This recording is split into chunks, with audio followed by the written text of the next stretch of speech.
დიდი ბრიტანეთის პრემიერ-მინისტრი კիր სტარმერი 16 იანვარს კიევს ეწვია. სტარმერმა და უკრაინის პრეზიდენტმა ვოლოდიმირ ზელენსკიმ 100-წლიანი პარტნიორობის ხელშეკრულებას მოაწერეს ხელი.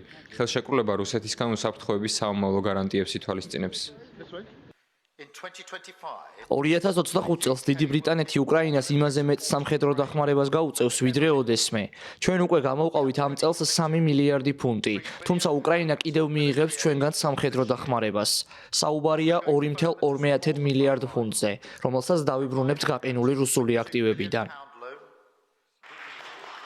ვოლოდიმირ ზელენსკიმ აღნიშნა, რომ ბრიტანეთის პრემიერ-მინისტრთან ერთად განიხილავს უკრაინაში დასავლეთის ჯარების განლაგების შესაძლებლობასაც, რათა ცეცხლის შეწყვეტის შეთანხმება გააკონტროლონ. ვიზიტის დროს კիր სტარმერმა და ზელენსკიმ ომში დაღუპულთა გმირების მემორიალი ყვავილებით შეამკეს. მათ აგრეთვე მოინახულეს საავადმყოფოში მყოფი პაციენტები. სტარმერთან შეხვედრის პარალელურად კიევის ერთ-ერთ უბანში უკრაინის საჰაერო თავდაცვის ძალებმა ჩამოაგდეს რუსული თვითმფრინავი, რომლის დამსხვრევებმაც მანქანა დააზიანა.